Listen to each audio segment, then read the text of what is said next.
Баршаңызға сәлем, сіздермен қайып берген жадыра. Бүгінгі видеода осындай әдемі, ерекше, креативті көрінетін анимациялық видеолардың жасау жолын көрсететін боламын.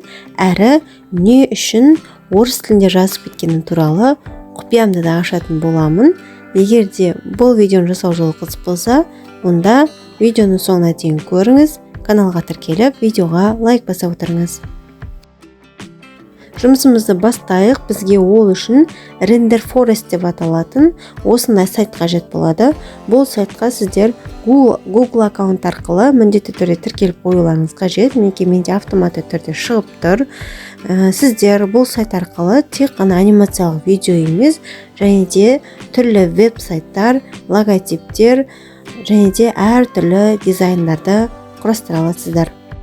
Осы сайт арқылы логотип жасауды үйренгіңіз келсе, онда описание бөлімінде тұрған менің видеомның сілтемесіне өтіп көрсеңіздер болады. Және де бір керемет лайфхакпен бөлісім, міндетті түрде қарап көріңіздер. Ал енді жұмысымызды бастайық. Ол үшін мұнда шет жақта тұрған видео дегенге барамыз. Осы жерден анимация дегенді таңдаймыз. Бізге сол кезде түрлі анимациялық видео жасайтын шаблондар шығады. Астына қарай түсе берсеңіздер, варианттар өте көп. Және де сол жақ шетіне қарасаңыздар, объясняющий ролики дейді, мына жерде рекламный роликтер бар, типография деген сияқты көптеген түрлері бар. Біз мысал ретінде мынау ең бірінші тұрған анимациялық видеоның шаблонын таңдап көрейік. Енді создать сейчас дегенді басамыз, загрузка жүреді, одан кейін создать проект с нуля дегенді таңдаймыз. Сол кезде сол жақ шетті қарап отырсаңыздар, түрлі тақырыптар бар. Яғни мысалға әйел адам повседневный стильде, немесе деловой стильде, немесе оның ер адам түріндегі вариантын таңдауға болады. Мысалға анимация группе персонажей дейді. Мысалға астына қарап отырсаңыздар, фоновая анимация дейді. Түрлі анимацияларды бұл жерден табуға болады. Барлығы бірдей тип деген қарап отырсаңыздар. Енді осы жерден біреуін таңдаймыз да, астыңғы жақта тұрған вставить сөзін басамыз. Мына жерде оң жақтағы үлкен және кіші шрифтпен ағылшын тілінде екі сөйлем тұр. Осының орнына біз сол жақтағы екі жолға керекті сөйлемімізді жазып өзгерте аламыз. Немесе мүлде ешқандай да сөйлем сөздерді жазбасақ та болады. Мен не үшін бұл жерде орыс тілінде жазып жатырмын, себебі қазір қазақ тілінде де жазамын. Бұнда дәл осы жерде қазақ тіліндегі әріптер көрінгенімен видеоны скачать еткен кезде қазақша әріптер мүлде көрінбей қалады. Сол үшін бұнда ешқандай да сөйлемдерді жазбай, жай ғана осы анимацияларды сақтап алып, кейін өздеріңіздің видео монтаждайтын приложение арқылы сөйлемдеріңізді жазып алуға кеңес беремін.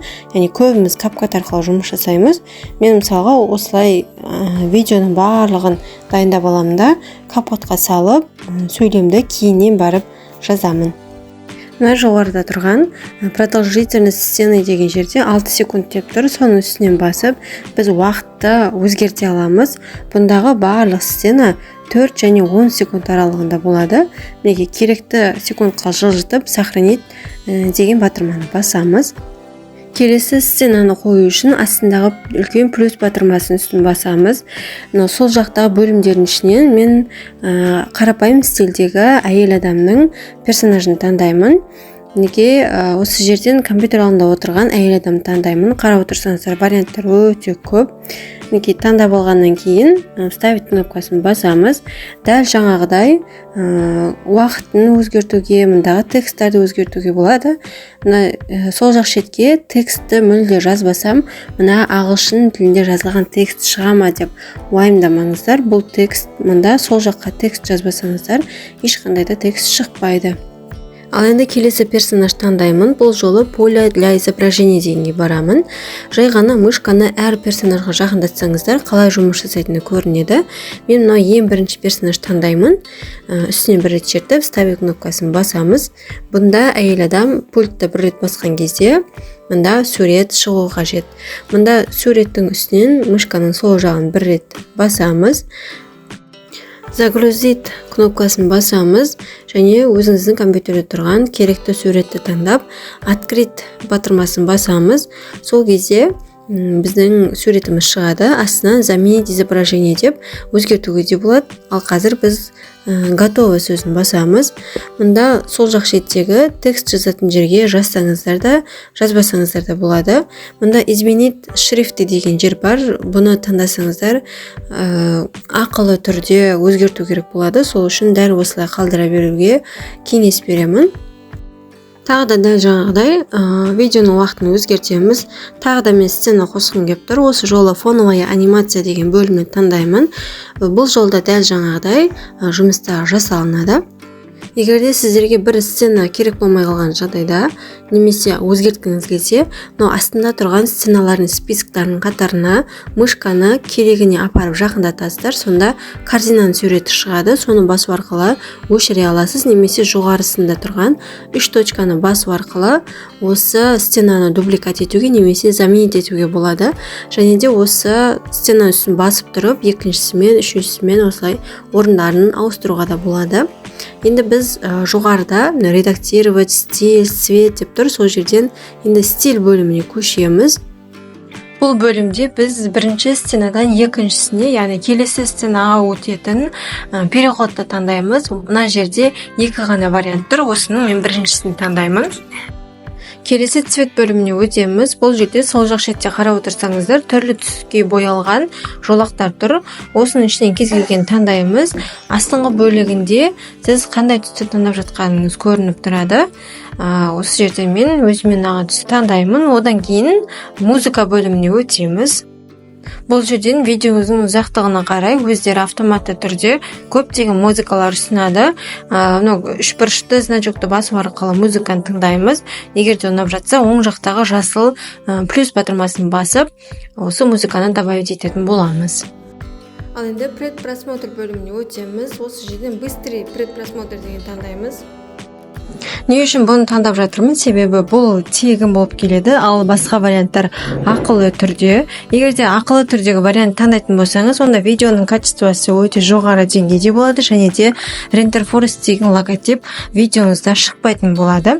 Егер де достар, бұл видеоның жасау жолы сіздерге ұнап жатқан болса, онда міндетті түрде видеоға лайк баса отырыңыздар. Ал енді видеоны скачать етейік. Ол үшін оң жақтағы аккаунттың значогының үстіне басамыз. Осы жерден видео дегенді таңдаймыз. Бұл жерде сіздің жасаған барлық жұмыстарыңыздың тізімі шығады. Мінекей біздің жасаған видеомыз ең бірінші тұр. Осы жердегі оң жақтағы скачать батырмасын басып, біздің компьютерге жүктелген күтеміз. Одан кейін видеоңызды мой компьютер, оның ішінде загрузка деген бөлімнен таба аласыздар. Енді видеомызды толықтай көріп шығайық. Неке видеоны жасау жолы осындай өте оп-оңай. Қандай маркетинг болсын, қандай сала болсын, мейлі дәрігерлерге болсын, мұғалімдерге болсын, қандай салаға да бұндай анимациялық видеолар керек. Әрі жарнама берушілер тарапына да осындай видеоларды жасап табыс тапсаңыздар да болады. Бұл видеоны жасау жолы сіздерге ұнаған болса, онда менің каналыма тіркеліп, видеоға лайк басып пікір қалдыруды ұмытпаңыздар.